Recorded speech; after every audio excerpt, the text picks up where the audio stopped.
नमस्कार दोस्तों। आज की डेट है 7 मार्च 2024। स्वागत है आपका आज के करंट अफेयर डिस्कशन में। चलिए डिस्कशन स्टार्ट करते हैं।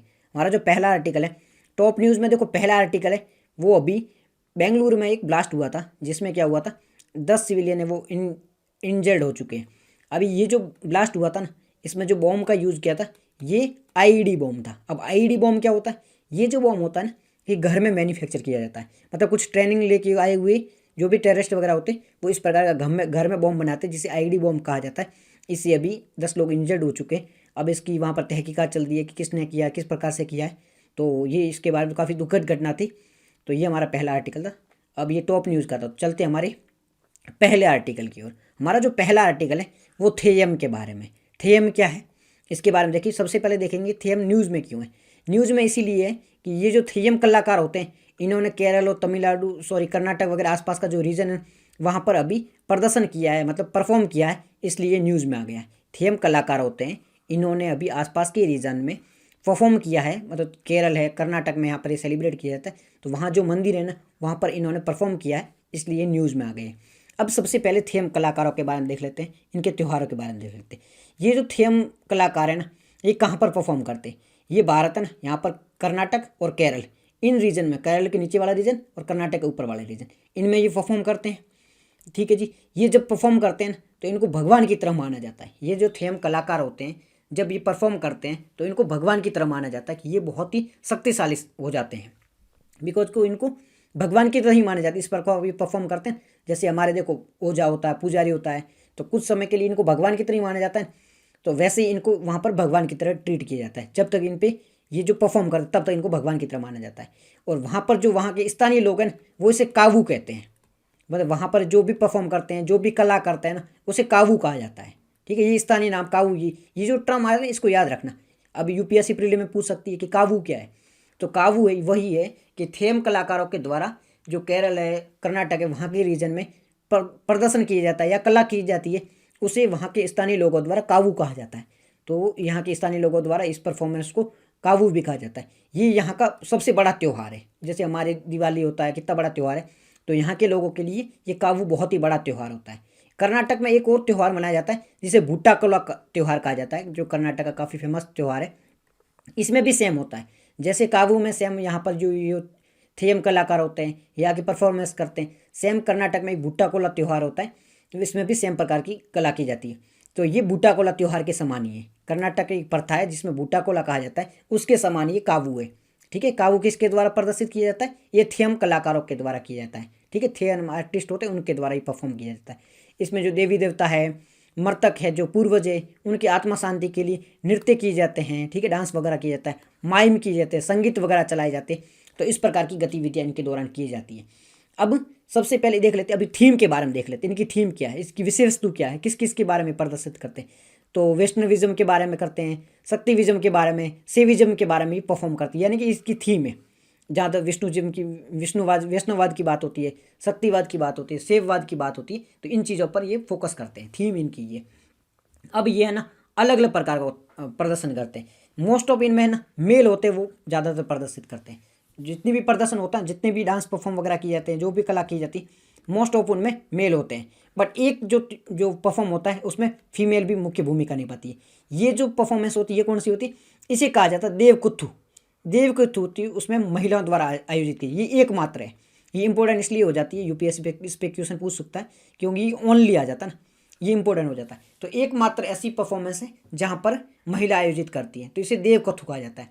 मोस्ट ऑफ मेल आयोजित करते हैं बट एक ऐसी होती है उसमें महिला आयोजित करती है, तो इसे देवकथु कहा जाता है। ठीक है जी। अब इसकी विशेषता क्या है? तो ये ओपन थिएटर में होते हैं, मतलब बंद नहीं होते, ये ओपन थिएटर में खुले आसमान वगैरह होता है, उसके नीचे ये आयोजित किए जाते हैं। ठीक है जी। अब ये प्रत्येक होता है ना, प्रत्येक थीम, इसकी मेकअप है, इनकी वेशभूषा है, ये काफ़ी इन पे फोकस किया जाता है। जैसे इसकी पोशाक है, इसके ड्रेस वगैरह होती है, इनका जो श्रृंगार वगैरह है, इन पे काफ़ी फोकस किया जाता है। काफ़ी सज धज के, यहाँ पे ये फोटो देखो आप कितना सज धज के, तो इनकी ये ड्रेस वगैरह पे काफ़ी फोकस किया जाता है, इसलिए इंपॉर्टेंट भी हो जाता है।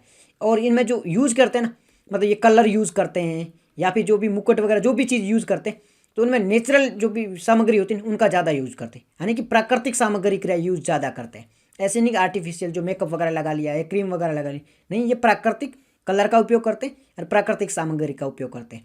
जैसे कि ये लोग है ना कलर में रेड कलर का उपयोग करते हैं ना, तो रेड कलर के लिए कलर चूज किया जाता है, उसमें टर्मरिक जो हल्दी होती है, हल्दी प्लस जो लाइम स्टोन होता है चूना, इनका मिक्सर किया जाता है, इससे बन जाता है रेड कलर। रेड कलर के लिए टर्मरिक और लाइम का यूज़ किया जाता है। फिर ऐसे कैसे ब्लैक कलर, अब ब्लैक कलर ये कैसे यूज़ करते हैं, ब्लैक कलर के लिए देखो चावल होते हैं ना, चावल की जो भूसी होती है, मतलब जो पीछे बच जाता है, उसको जलाने के बाद में जो नारियल का तेल होता है उन दोनों को मिलाया जाता है, इन दोनों को मिलाकर ब्लैक कलर बनाया जाता है। सफ़ेद कलर जो चूना वगैरह होता है ना, चावल का पेस्ट है, उसका भी उपयोग किया जाता है सफ़ेद कलर के लिए। येलो कलर हल्दी का उपयोग किया जाता है। इस प्रकार ये अलग अलग कलर होता है, वो नेचुरल चीज़ों से बनाते हैं। इससे ये 400 प्रकार की डांस है वो आयोजित, 400 प्रकार की परफॉर्मेंस आयोजित करते, ओनली डांस नहीं, अलग अलग प्रकार की एक्टिंग हो सकती है। तो इस प्रकार 400 से अधिक है वो परफॉर्मेंस आयोजित करते हैं। ठीक है जी। अब इसमें अलग अलग होते हैं, जैसे कि कई जगह चामुंडी थेयम होते हैं, तो अलग अलग प्रकार के थेम होते हैं। चामुंडी थेयम है, ये कहाँ पर है, ये उत्तरी मालाबार रीजन है ना, वहाँ पर चामुंडी थेयम लोकप्रिय है। ये केरल में उत्तरी मालाबार का रीजन है, वहाँ पर चामुंडी ये लोकप्रिय थे। फिर विष्णु एक मूर्ति थेयम है। विष्णु मूर्ति थेयम में क्या होता है, भगवान विष्णु जी के बारे में बताया जाता है। भगवान विष्णु जी का एक नरसिंह अवतार है, ठीक है, भगवान विष्णु जी का नरसिंह अवतार है, उसके बारे में बताया जाता है किस प्रकार भगवान विष्णु जी ने नरसिंह अवतार लिया था और किस प्रकार से हिरण्यकश्यप का वध किया था, उसकी कहानियाँ इसमें बताई जाती है। मतलब चामुंडी नृत्य जो मालाबार में होता है, फिर विष्णु मूर्ति से संबंधित एक थय्यम है, उसमें भगवान विष्णु जी के नरसिंह अवतार के बारे में बताया जाता है। फिर गुल्लिकन, ये गुल्लिकन वर्ड क्या है, गुल्लिकन ये होता है कि इससे जो हमारे यमराज होता है ना, हिंदू माइथोलॉजी में एक यमराज नाम के देवता होते हैं जो कि मृत्यु के देवता जिन्हें माना जाता है, या फिर जिन्हें न्याय का देवता माना जाता है। वैसे जो गुल्लिकन है ना, इन्हें यमराज का अवतार माना जाता है कि ये यम के अवतार है, और गुल्लिकन का रोल भी प्ले किया जाता है।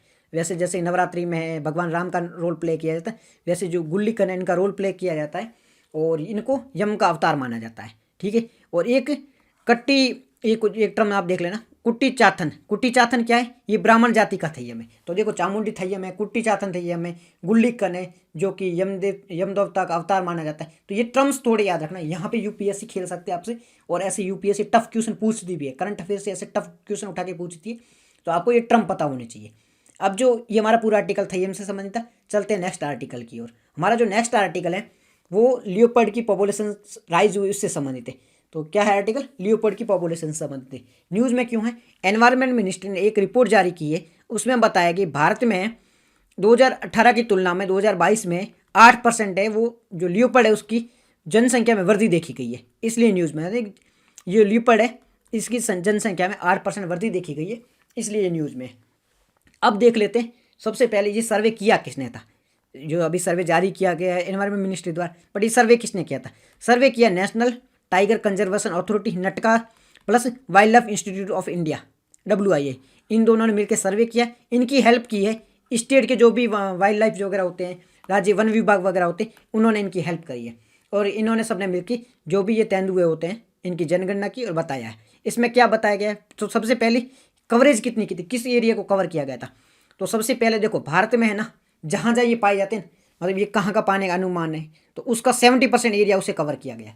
जहाँ जहाँ पाए जा सकते तो उसका 70% एरिया कवर किया है, यानी कि 18 राज्यों में ये सर्वेक्षण किया गया है। भारत के 18 राज्यों में ये सर्वेक्षण किया गया। मोस्ट ऑफ राज्यों को कवर किया गया, बट कुछ राज्य जैसे हिमालयन वगैरह है ना, उनको छोड़ दिया गया, बिकॉज कि वहाँ पर इनके पाए जाने की संभावना बहुत कम थी, इसलिए उनको छोड़ दिया गया है। बस छोड़ने का रीज़न आपको पता है, क्योंकि वहाँ पे संभावना ही नहीं थी कि वहाँ नहीं पाए जा सकते, इसलिए इनके छोड़ दिया गया। तो यही देख लो कि भारत में अभी जो टोटल संख्या हो गई है 13,874 हो गई है, जो कि 2018 की तुलना में 8% इनमें वृद्धि देखी गई है। और ये मोस्ट ऑफ का एरिया था वो कवर कर लिया था, बट हिमालयन रीजन है उसे कवर नहीं किया है।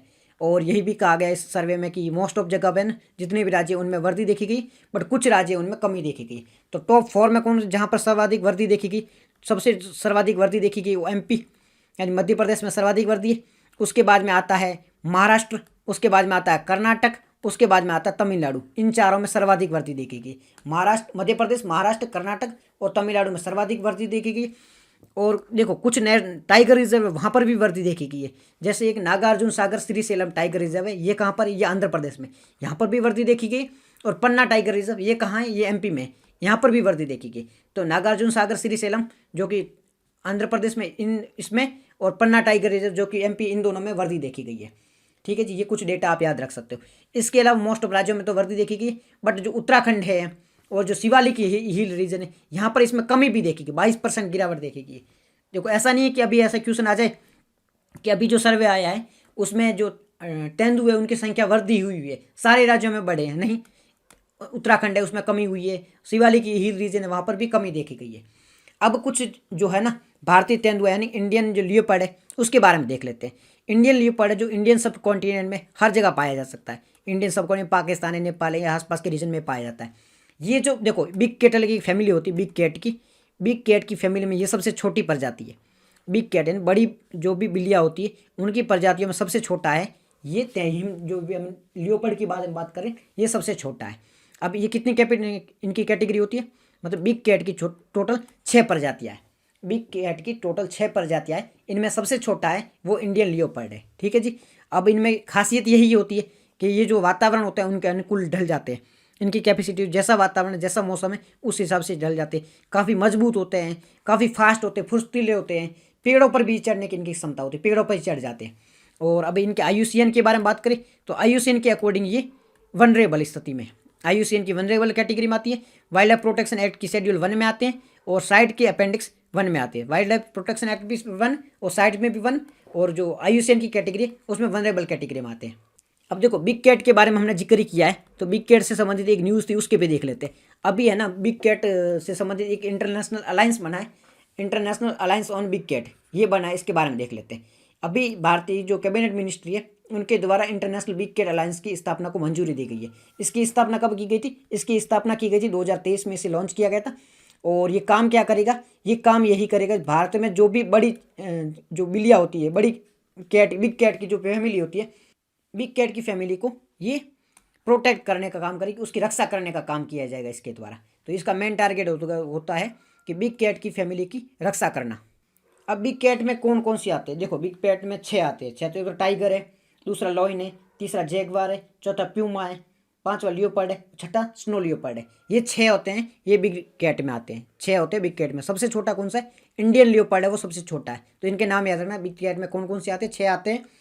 Tiger, lion, jaguar, puma, leopard और स्नो लियोपर्ड, ये 6 आते हैं। ये बिग कैट के अंदर आते हैं। सबसे छोटा है वो लियोपर्ड है, वो सबसे छोटा है। अब इनकी रक्षा करना इसका काम है कि जो भी भारत के आसपास के देश है जहाँ पर ये बिग कैट की प्रजातियाँ पाई जाती उनको प्रोटेक्ट करने के रखना, उनकी रक्षा करना ही मेन टारगेट है इसका। अब इसमें फंड कौन देगा?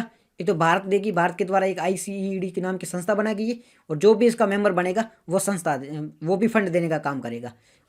और इसके अलावा क्या काम किया जाएगा इसमें? इसमें अलग अलग देश होगी, उनकी अलग अलग एक्सपर्टीज़ होगी। इनको सेव करने के लिए इनकी अलग अलग एक्सपर्टीज़ होगी, तो अपनी अलग अलग एक्सपर्टीज़ शेयर की जाएगी। जो अनुभव होगा उनको शेयर किया जाएगा, सूचना का आदान प्रदान किया जाएगा, और किसी भी प्रकार से इसे जो भी बिग कैट है उसको शेयर किया, मतलब किसी भी प्रकार से बचाने का काम किया जाएगा। तो ये हमारा पूरा आर्टिकल था बिग कैट से संबंधित और लियोपर्ड की जो पॉपुलेशन बढ़ी उससे संबंधित। चलते हैं हमारे नेक्स्ट आर्टिकल को। हमारा जो नेक्स्ट आर्टिकल है वो न्यूट्रिएंट्स बेस्ड सब्सिडी के बारे में, NBS के बारे में। सबसे पहले न्यूज़ में क्यों है? अभी जो कैबिनेट मिनिस्ट्री है उनके द्वारा फॉस्फेटिक और फॉस्फेटिक और पोटास से संबंधित जो सब्सिडी होती है ना 2024 की, उसकी अनाउंसमेंट कर दी गई है। यानी 2024 में सब्सिडी है वो जारी कर दी, अब है इन पर सब्सिडी मिलेगी। ये तो न्यूज़ था कि कैबिनेट मिनिस्ट्री द्वारा फॉस्फेटिक, पोटास, इसके अलावा 3 और न्यूट्रिएंट्स हैं, उसके लिए NBS यानी न्यूट्रिएंट्स बेस्ड सब्सिडी की घोषणा कर दी है, इसलिए तो न्यूज़ में था। अब सबसे पहले देख लेते हैं इसमें क्या होता है। इसमें क्या होता है, किसान होते हैं ना, उनको रियायती दरों पर इनको सब्सिडी मिलती है। अभी ये रियायती दर क्या होती है? यानी कि इनको सब्सिडाइज रेट पर, ये अब मान 100 रुपये का कोई यूरिया है, ठीक है, ये खरीदने के लिए गए, अब इनको 100 रुपये का नहीं मिलेगा, इनको माना कि 70 रुपये का, 60 रुपये का मिल गया, क्योंकि 40 रुपये का गवर्नमेंट ने सब्सिडी देगी। तो इसे कहा जाता है सब्सिडाइज रेट पर, यानी कि रियायती दर पर इनको ये मिल गया है, तो ये बेनिफिट हो जाता है। इसमें किस किस नाइट्रोजन होना चाहिए, फॉस्फोरस होना चाहिए, ठीक है, पोटास है, नाइट्रोजन, फॉस्फोरस, पोटास, फिर सल्फर है, ये सारे जो न्यूट्रिएंट्स होते हैं उस आधार पर इनमें सब्सिडी दी जाती है। इसके अलावा भी अभी है ना जिंक को भी शामिल किया गया है, मोलिब्डेनम है ना, इनको भी शामिल किया गया, मोलिब्डेनम और जिंक इनको भी शामिल किया गया, बिकॉज ये भी है ना वो ज़रूरी हो जाता है न्यूट्रिएंट्स। अब सरकार क्या चाहती है? सरकार चाहती है कि किसी भी प्रकार से 2:4:1 ये अनुपात है, इसमें 4 होता है N, P और K, इसका अनुपात है वो सरकार बनाना चाहती है। किसी भी प्रकार की जमीन है उसमें अगर ओनली नाइट्रोजन ज़्यादा होगा तो भी नुकसान हो सकता है, ओनली पोटेशियम ज़्यादा होगा तो भी नुकसान हो सकता है, ओनली फॉस्फोरस ज़्यादा होगा तो भी नुकसान हो सकता है। सरकार है कि इनका एक अनुपात है वो तय किया गया उसको फॉलो करें। और वो अनुपात कैसे फॉलो होगा, जब सरकार सब्सिडी देगी, सरकार को लगता है न्यूट्रेंट्स कम है तो वो न्यूट्रेंट्स बेस पे सब्सिडी पे, मतलब न्यूट्रेंट्स आधार पे, नाइट्रोजन आधार पे जो न्यूट्रेंट्स होगा उस आधार पे सब्सिडी ज़्यादा देगी, तो ये नाइट्रोजन की मात्रा पूरी हो जाएगी। सेम ऐसा ऐसा इसमें भी किया जा सकता है। ठीक है, इसके लिए नोडल मिनिस्ट्री कौन सी है, केमिकल और उर्वरक जो रसायन और उर्वरक मंत्रालय है वो इसके लिए नोडल मिनिस्ट्री का काम करती है। यानी कि केमिकल और फर्टिलाइजर जो मिनिस्ट्री है वो इसके लिए नोडल मिनिस्ट्री का कार्य करती है। ठीक है जी। अब इसमें कुछ माइक्रो न्यूट्रिएंट्स होते हैं वो भी दिए जाएंगे, जैसे कि जिंक है, फास्फोरस है, ये सारे जो माइक्रो न्यूट्रिएंट्स हैं वो भी इसमें प्रदान किए जाएंगे। भारत है ना, अब जो भी उर्वरक वगैरह यूज़ किए जाते हैं, फर्टिलाइजर यूज़ किए जाते हैं, वो भारत में 55 मिलियन मेट्रिक टन यूज़ किया जाता है। इसका मतलब ये भारत है वर्ल्ड का सेकंड यानी दूसरा सबसे बड़ा देश है जहाँ पर उर्वरक का इतना यूज़ किया जाता है, जहाँ पर फर्टिलाइजर का इतना बड़ा यूज़ किया जाता है। तो ये सेकंड नंबर का उपभोक्ता है यानी कंज्यूमर है। इतने बड़े लेवल पर भारत में इसका उपयोग किया जाता है, बहुत ही ज़्यादा मात्रा में इसका उपयोग किया जाता है। अब सब्सिडी दी कैसे जाएगी, क्या किसानों को डायरेक्ट बैंक में आ जाएगा? नहीं, किसान गया सब्सिडी, मतलब किसान को उर्वरक खरीदना था, वो गया दुकान के पास में, दुकानदार के पास में गया। ठीक है, किसान अपना देगा, आधार कार्ड देगा और बदले में वो ले लेगा यूरिया। अब ये पॉइंट ऑफ सेल मशीन में आधार कार्ड लगाएगा, ये नंबर रजिस्टर कर देगा और इनको सब्सिडी यूरिया दे देगा। अभी यूरिया 100 रुपये का था, कि जो भी दुकानदार वाला था इन्होंने 60 रुपये में दे दिया, तो 40 रुपये का लॉस कैसे रहेगा? ठीक है, 40 रुपये का लॉस तो नहीं लेगा, तो ये गवर्नमेंट को जाएगा, गवर्नमेंट को बताएगा मैंने इस किसान को इतना यूरिया दिया है और इतने रेट पे दिया है, तो मेरी सब्सिडी आप मेरे को दे दो। तो वो अपना जो ई उर्वरक नाम का एक प्लेटफॉर्म होता है, ये मतलब इलेक्ट्रॉनिक प्लेटफॉर्म है, वेबसाइट है, इस वहाँ पे इस प्लेटफॉर्म पे जाके अपनी सब्सिडी है उसे क्लेम कर लेगा और वो सब्सिडी है वो डायरेक्ट बेनिफिट ट्रांसफर यानी प्रत्यक्ष लाभ हस्तांतरण के थ्रू उसके अकाउंट में आ जाएगी और वो अपना बेनिफिट पा लेगा। तो ये डायरेक्ट बेनिफिट ट्रांसफर के थ्रू जो भी दुकानदार होता है, जो भी कंपनी होती है उसको दी जाती है, ना कि किसान को। ठीक है, आपको बात समझ में आएगी, किसान को डायरेक्ट नहीं दी जाएगी, उसके बैंक में डाल दी जाएगी, जो कि कंपनी है या दुकानदार उसके बैंक में डाल दी जाएगी। तो उसके पास में ये पॉइंट ऑफ सेल मशीन और जरूरी होनी चाहिए और किसान आधार कार्ड उसमें जरूर सबमिट कर तभी जाके उसको मिलेगा। अब ये बात को समझ में आ गई। तो ये हमारा पूरा आर्टिकल एनबीएफ से संबंधित था। चलते हैं हमारे नेक्स्ट आर्टिकल की ओर। हमारा जो नेक्स्ट आर्टिकल है उड़ीसा की जनजाति है क्योंझार जनजाति, उससे संबंधित है। न्यूज़ में क्यों है, अभी राष्ट्रपति जी द्वारा इनका एक सेमिनार था उसे अटेंड किया गया था इसलिए न्यूज़ में। अब देख लेते हैं क्योंझार जनजातियों के बारे में। ये है ना, ये कहाँ पाई जाती है, ये वेस्ट बंगाल है, उड़ीसा है, इन आसपास का जो रीजन है वहाँ पर पाई जाती है, ये बस्तर वगैरह का रीजन है वहाँ पर पाई जाती है। 2011 की जनगणना के अकॉर्डिंग ये जो क्योंझार डिस्ट्रिक्ट है वहाँ पर जो भी जनसंख्या पाई जाती है उनमें 45% है वो क्योंझार जनजातियाँ है, मतलब इनकी जनसंख्या बहुत ही ज़्यादा है वहाँ पर। क्योंझार जनसंख्या कितनी है, 45% वहाँ पर क्योंझार जनसंख्या है। अब ये क्या काम करते हैं, ये लोहा एसिक वगैरह है, क्रोमाइट की यहाँ पर खनिज है, उसमें ये काम करते हैं। ये अपने अलग अलग त्यौहार भी सेलिब्रेट करते हैं, जैसे इनको त्यौहार में ये नाम याद रखना, सरूल नाम का एक त्यौहार है जो कि फूलों का त्यौहार माना जा सकता है। फिर मुंडाओं का एक त्यौहार है जिसे सोहराही त्यौहार कहा जाता है, ये भी वहाँ पर सेलिब्रेट करती है। इसके अलावा अब ये जो अभी क्योंझार जनजातियों के बारे में बात करें, ये पीवीजीटी में आते हैं। क्योंझार डिस्ट्रिक्ट में जो भी जनजाति है वो पीवीजीटी में आती है। और यहाँ पर कौन कौन सी जनजाति है, मुंडा है, कोल है, भुइयाँ है, जुआंग है, सेंटी, बुडुडी, गोंड, संथाल, औरंग, कोंद।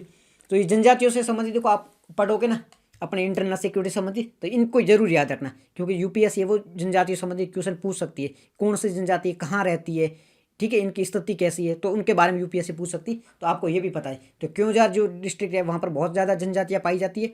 ठीक है, बहुत ज़्यादा जनजाति रहती है। वहाँ के टोटल पॉपुलेशन में 45% है वो जनजाति है यानी ट्राइब्स है। ठीक है, और ये जो है पीवीजीटी ट्राइब्स है यानी पर्टिकुलर वनरेबल ट्राइब ग्रुप में ये आते हैं। और इनमें मुंडा, कोल, भुइयाँ ये सारी ट्राइब्स आती है। अलग अलग त्यौहार भी सेलिब्रेट करती है, जैसे सरूल है, मुंडा का सोहरई है, ये अलग अलग इनके त्यौहार भी होते हैं। ये छोटे मोटे और भी त्यौहार है। ठीक है, तो ये आज का आर्टिकल था। आज की डिस्कशन में इतना ही था। अब ये जो है थीम वगैरह ये आपको देख के आना है कल के लिए होमवर्क में, और ये जो कल के थे उसका देख लेते हैं। इंडियन सेकंड स्पेस फोर्स से संबंधित है, ये तमिलनाडु में, यहाँ पर पहली स्टेटमेंट ट्रू है। दूसरी इंडिकेटर स्पीसीज से संबंधित है, ये जो टर्म्स दे रखे हैं ना ये इंडिकेटर स्पीसीज के लिए नहीं है, तो ये फॉल्स हो जाएगा। और तीसरा है महाकाली रिवर से संबंधित है, तो ये वेस्टर्न घाट, तो वेस्टर्न घाट ही गलत है, ये तो पूरा गलत हो जाएगा, तो ये फॉल्स हो जाएगा।